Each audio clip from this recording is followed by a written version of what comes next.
हजारों लोग मेरे पास आए, 12th की एनसीईआरटी खत्म कर दी मैंने। अच्छा, कितनी बार?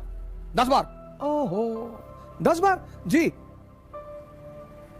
कौन है 18वीं शताब्दी का आउटस्टैंडिंग शासक? आउटस्टैंडिंग शासक। पहले चैप्टर का सवाल का जवाब नहीं दे पाते। पहले चैप्टर, पहले, तब क्यों पढ़ रहे हो? जो कंपटीशन चाहोगे हिंदुस्तान में निकलेगा, लेकिन कमांड कर लो। दावा के साथ कह रहा हूं, चाहे कोई भी आदमी हो जो भी 5 साल, 6 साल, 7 साल, 8 साल से तैयारी कर रहा हो और उसका सिलेक्शन नहीं हो रहा है, आप मिलिए हमसे।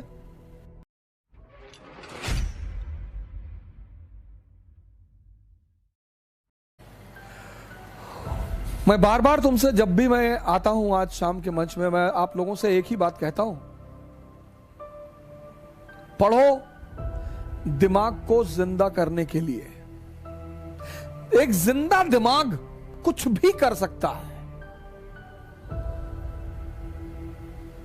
वो आईएएस बन सकता है, वो डॉक्टर बन सकता है, इंजीनियर बन सकता है, मेंबर ऑफ पार्लियामेंट बन सकता है, प्रधानमंत्री बन सकता है, और फाइनली वो बुद्ध भी बन सकता है। इसीलिए तो मैं आपसे कहता हूं, ध्यान करो। ध्यान का मतलब ये थोड़ी कह रहा हूं घर से भाग जाओ, हिमालय चले आओ।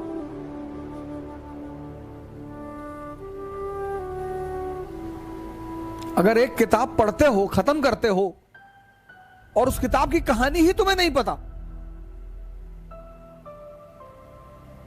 हजारों लोग मेरे पास आए, 12th की एनसीईआरटी खत्म कर दी मैंने। अच्छा, कितनी बार?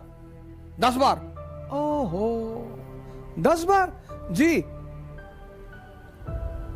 अच्छा, तो आप एक काम करो, रिवीजन करके 2 दिन बाद आओ। नहीं नहीं नहीं, आप पूछो। नहीं नहीं, रिवीजन कर लो। नहीं, आप पूछो। कौन है 18वीं शताब्दी का आउटस्टैंडिंग शासक? आउटस्टैंडिंग शासक, ये तो नहीं लिखा है उसमें। अच्छा, महादजी सिंधिया की उपलब्धियां बताओ 18th सेंचुरी में। महादजी सिंधिया और सिंधिया और होलकर के बीच निरंतर जो लड़ाई चल रही थी, उसकी वजह बताओ।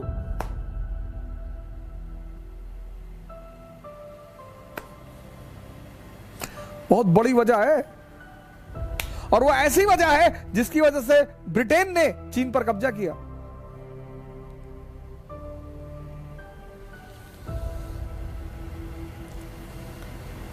पहले चैप्टर का सवाल का जवाब नहीं दे पाते। पहले चैप्टर, पहले,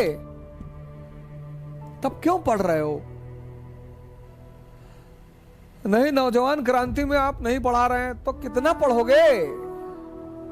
एनसीईआरटी पर कमांड कर लो। जो कंपटीशन चाहोगे हिंदुस्तान में निकलेगा, लेकिन कमांड कर लो। दावा के साथ कह रहा हूं, चाहे कोई भी आदमी हो जो भी 5 साल, 6 साल, 7 साल, 8 साल से तैयारी कर रहा हो और उसका सिलेक्शन नहीं हो रहा है, आप मिलिए हमसे। आप हमसे मिलिए। आपका आधार खराब है, बेस खराब है आपका। हाँ, आप मेंस लिख रहे हैं, इंटरव्यू दे रहे हैं, फिर तो कोई और ही रीजन है। फिर भी रीजन होगा जरूर, फिर भी रीजन होगा जरूर।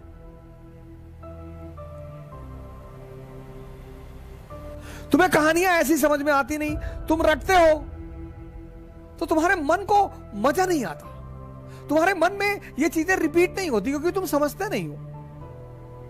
बहुत सारे 90% छात्र पढ़ते हैं 10 घंटा, 12 घंटा, लेकिन जब वो पढ़ के उठते हैं तो पीछे कहानी कुछ और ही चलती है।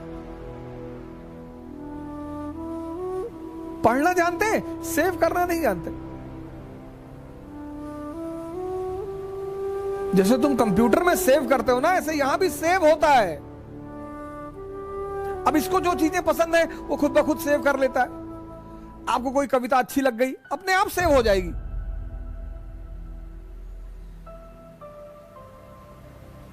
कोई दीवाना कहता है, कोई पागल समझता है, मगर धरती की बेचैनी को बस अंबर।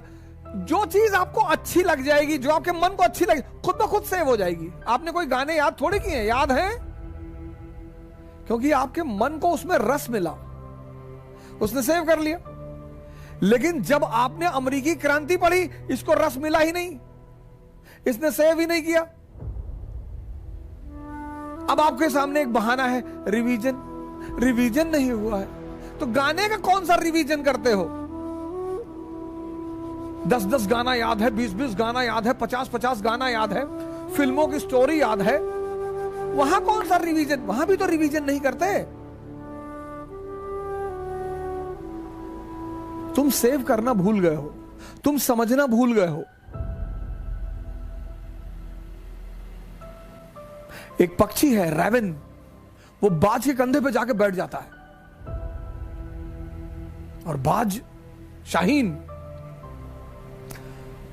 पक्षियों का राजा है शाहीन, शेर के मुंह से गोश्त निकाल लेता है। शेर जब उसकी आवाज सुनता है तो शेल्टर मांगने लगता है, भागने लगता है। उसके कंधे पे जाके रैवन नाम का पक्षी बैठ जाता है।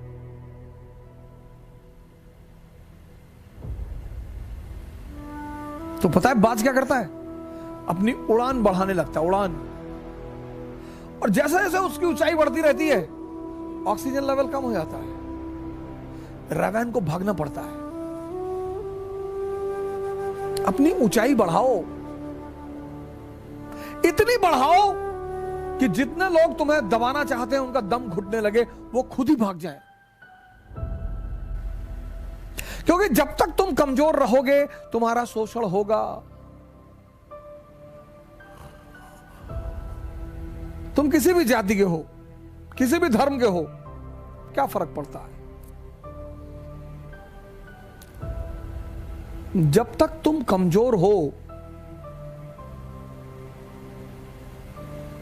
जब तक तुम डिपेंडेंट हो, तुम्हारा शोषण होगा। नियम है, नियम है, नियम। अपनी सारी ताकत अपने में लगाओ और अपनी ऊंचाई को इतना बढ़ाओ, इतना बढ़ाओ कि तुम्हारे जितने अगल बगल लोग